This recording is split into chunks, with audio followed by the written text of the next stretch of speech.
Si Attorney Francis Tolentino, Chairman ng MMDA, nasa ating linya.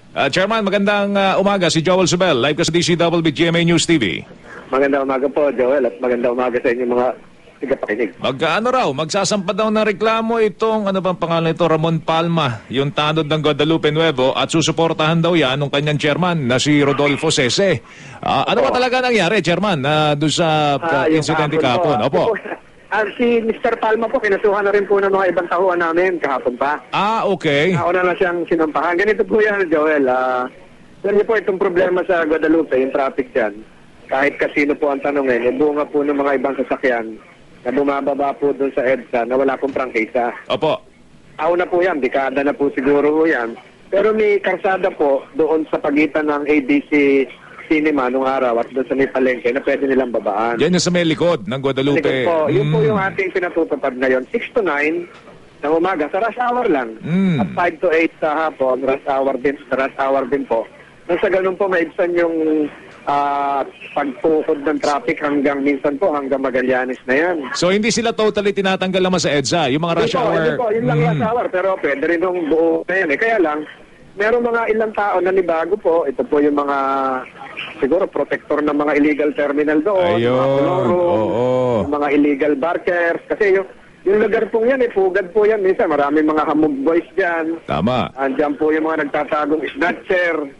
May karamihan pa minsan hindi ko kanais-nais minsan yan lalo sa oras ng gabi. Kaya nung nakaraang gabi po, tinatakot po yung mga tauhan ko na hindi mapatupad-tupad. Minarapat ko na pong ako ang pumunta ng madaling araw, alas 5 po kahapon, nag-traffic muna ho ako sa EDSA. At pagkatapos po, pumunta na ho ako doon, in public view naman po yon para isaayos na yung daloy ng traffic ko sa J. Victor, sa EDSA at sa Guadalupe.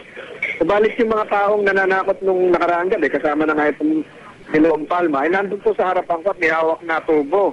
Oo nga ho, nakikita ho na, pinapakita namin sa video yung pag-harang po sa inyo nito, no? Nitong nakadilaw na ito.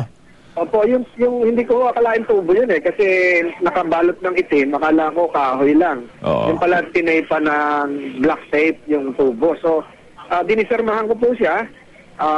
Ayaw pa rin hong umalis sa harapan ko, kaya kinapkapan ko po yung bulsa.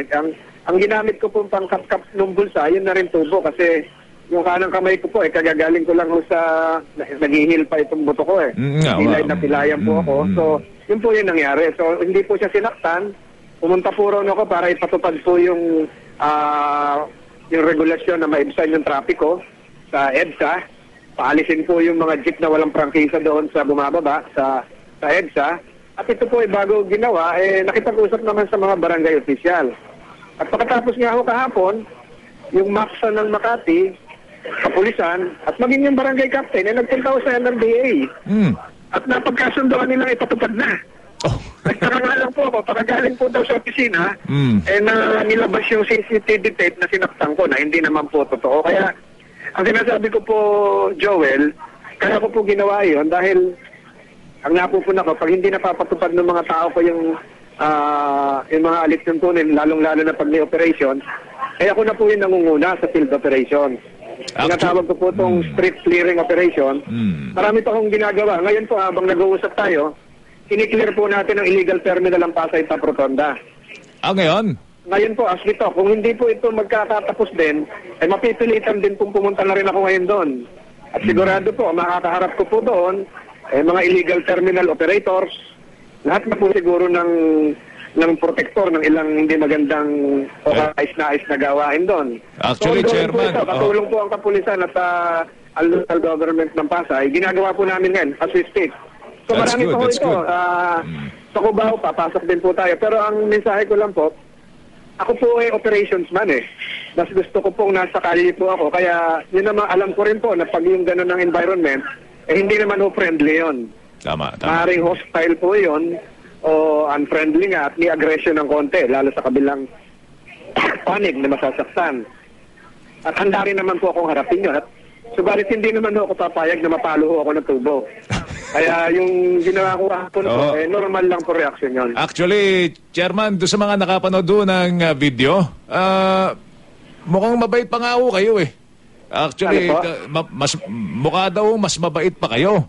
Hindi ho kayo parang ang nakita lang ho dyan, parang sinalyan nyo lang sa balikat ay kinuha nyo yung tubo. That is human instinct naman dahil sino man ho siguro makakitang merong hawak yung sumasalubong sa kanya, ganun ang magiging reaksyon.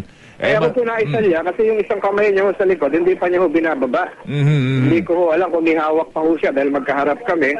Hindi ko alam kung ano mangyayari. So, normal lang po yan. At simple public view naman ho yun eh. Wala naman pong tinatago doon. Nakunan pa nga ng CCTV nila. At ang pinagtataka ko nga rito, parang inabangan talaga ako doon sa ilalim ng CCTV camera para makunan. Ba't doon siya nakatayo? Oo nga. Ang ganda. Nasa sentro pa ho yung yung frame Ang ganda ng framing ho nila. Anyway, so tuloy-tuloy itong mga illegal terminal. Ano yung tinitira nyo ngayon dyan sa may Pasay?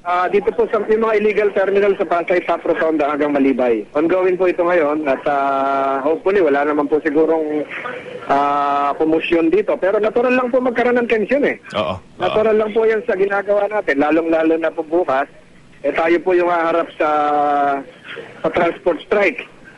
Alas 3 ng umaga ho, ready na ho kami, ready na ho ako. Hindi naman po siguro po pwedeng naka-barong Tagalog ho ako doon. Hindi naman po siguro po pwedeng nakangiti po ako doon. Dapat naman po siguro pangalagaan din natin yung karapatan ng mga mamamayan na hindi kasali sa transport strike na baka maabala. Yung po mga nagninegosyo na baka ma-traffic kung may gagawin po yung kabila. So, lahat po yan dadaanin po natin sa dialogo, mabuting pakikipag-usap, subalit kailangan patupad po natin yung batas. Chairman, bukas tawagan ka namin doon sa paghahandaan ninyo tungkol sa transport strike, but we appreciate what you're doing. Salamat po sa oras ninyo. Magandang umaga po sa inyo, Chairman. Kung po sa mga hindi nagustuhan yung pagkilos ko, pasensya na po, pero kailangan patupad po natin yung nararapat. Chairman, thank you. Maraming salamat. Good morning. Si Attorney Francis Tolentino, Chairman ng MMDA, mga kapuso. Good morning! Ito ang saksi sa